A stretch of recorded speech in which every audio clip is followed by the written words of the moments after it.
Sa atin namang on-call helpline, isang kababayan natin ang dumulog para maipaglaban ang kanyang karapatang bumoto sa nalalapit na eleksyon. Paano daw kasi dahil wala siyang voter's ID, hindi raw siya makakaboto. Gaano nga ba kahalaga ang voter's ID at talaga nga bang hindi makakaboto kung wala ito? Nito mga nagdaang linggo, unti-unti nang napapabalita ang paghahanda na ginagawa ng mga politiko para sa darating na 2013 elections. Kung tatanungin raw ang 56 na taong gulang na si Zenny, mukhang malabo pa siyang makaboto. Noong 2004 pa raw kasi siya huling nakibahagi sa isang halalan. Pero nang dumating ang mga susunod na eleksyon, kahit pa gustong bumoto ni Zenny, hindi raw siya pinayagan ng mga opisyal sa kanilang barangay. Ito raw ay dahil walang voter's ID na maipakita si Zenny. Depensa naman ni Zenny, nasa voters list naman daw siya, kaya bakit pa siya hinihinga ng ID? Sa tuwing hihingi sila ng ID, nakikipagtalo ako sa mismong botohan. Dahil lagi nilang hinihingi sa akin ang ID. Anong ID ang bibigay nyo Mula 2000 po na binago lahat ang ng batas Ngayon, ang problema namin, paano kaming makakaboto lagi-lagi na hindi makikipagtalo sa COMELEC? Dahil doon sa ID na hanggang ngayon na hindi nyo pa binibigay. Ilang beses na raw siya nag-follow up sa local COMELEC office sa Quezon City para makuha ang kanyang voter's ID pero nauuwi lang daw ito sa wala. Bukod sa problema sa voter's ID, naranasan na rin daw ni Zenny na tila manakawan ng karapatang bumoto dahil di umano may gumamit daw ng kanyang pangalan. Naka-experience din ako na may boto na yung aking pangalan. Dahil nga doon sa ID hinahanap. ID yung hinahanap. Naka-picture dyan pa nga ang mukha ko Ano nyo kung hindi pabobotohin? Gusto nyo? Talaga nanggugulo ako. Ngayong nalalapit na muli ang eleksyon, hiling ni Zenny makaboto na sana siyang muli. Dahil bilang pagmamahal sa bayan, ang karapatan at tungkulin ng pagboto, di raw niya nais talikuran. Paano nga ba malulutas ang reklamong ito ni Aling Zenny? Yan at iba pang problemang patungkol sa mga botante.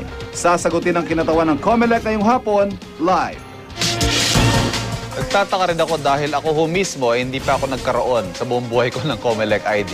Anyway, kaugnay po niyan, makakausap natin si Director James Jimenez, tagapagsalita ng COMELEC. Sir, magandang hapon. Welcome sa On Call. Una-una, kailangan ba talaga ng voter's ID para makaboto? Hindi. Ako din walang ID. Okay. Okay, ano ho nangyari kay Aling Zenny kaya? Hindi kailangan ng voter's ID para makaboto. Dahil yung ID na yan, parang gine-generate natin kasama lang ng kanyang rehistro. Pero hindi yan ang basihan ng karapatang bumoto. Ang nangyari siguro kay Aling Zenny, kung matatanda mo, sinabi niya, 2004 pa siya nung huling lumahok sa halalan. Okay. Ibig sabihin, marami siyang na-miss na halalan.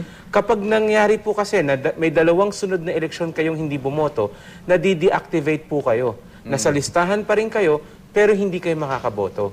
So baka yun po ang nangyari. Hindi ko alam yung sitwasyon niya talaga, pero base dun sa salaysay niya, hindi siya mula noong 2004, hindi pa siya bumoboto, hindi po talaga siya makakaboto pagdating ng 2010. Basta dalawang magkasunod na eleksyon, pag hindi ka bumoto, automatic deactivated ka. Deactivated po. Okay, ano pa ho kaya yung pwedeng maging rason para hindi siya para ma-deactivate siya? Yun lang ba? Po Yun lang talaga, no?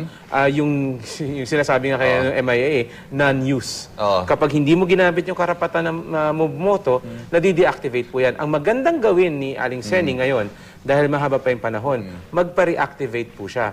Tumungo siya sa COMELEC office kung saan siya nagparehistro at sabihin niya, gusto ko nang bumoto sa 2013, bibigyan po siya ng paraan para mag-reactivate ng kanyang rehistro. Okay, with or without ID makakaboto With or siya? without the ID. Okay, may nakaboto raw sa ilalim ng kanyang pangalan. What could have happened? Hindi ko baka, kasi ang mangyari niyan, the only way she could have seen that, kung nakita niya yung voter registration record at may nakapirma dun sa pangalan niya. Yun po, kung mabigay niya yung tunay na pangalan niya sa akin, magandang maimbisigahan yan. Kasi sa pagkakaalam ko, hindi po pwede mangyari yan. Tama siya. Doon sa mismong voter registration record, may litrato nung botante. So hindi pwedeng parang kumbaga mistaken identity. Hindi ho mangyayari yan. Now, kung sa tingin niya may nakita siyang ganon, dapat po suriin natin kung ano ba talaga ang nangyari. Para maiwasan ho yung mga ganyan, kung sakaling nga nangyari yung ganon, would you advise the voters na kumuha ng voter's ID? Makakatulong ba yun? Yung voter's ID po makakatulong sa maraming bagay. No? As a form of government-issued identification, malaking bagay po yun. Pero kung talagang sa voters, for voting purposes po talaga, wala po siya talagang nadadagdag na value. No? Kasi yung mismong voter registration record, nandun na Nandun na yung mukha ng botante. In fact, kung active yung iyong registration, kahit wala kang pakitang kahit anong ID, pag nakita ka dun sa voter registration record, papayagan kayong bumoto. Panghuling punto ho, dagdag na lang, malapit na yung election. Yung voters list ho natin, how are we dun sa paglilinis ng ating voters list? Patuloy nating nililinis yung list of voters natin and sa ngayon, medyo maganda, no? Kasi lahat ng bagong rehistro ngayon, biometrics. So palaki ng palaki yung ating database. Hopefully, pagdating ng siguro mga another 3 years, baka ready na tayo para dun sa batas na hinahain sa Kongreso na no biometrics, no voting. At on track po tayo sa ating On track tayo automation. sa records natin. Sa automation. Yung sa automation naman natin, syempre, nasa May Supreme Court tayo PRO, ngayon. oo. Oo. No, so, inaantabayan na natin yun. Katatapos lang ng oral arguments kahapon. At confident pa rin kami na napaglaban namin ng maayos.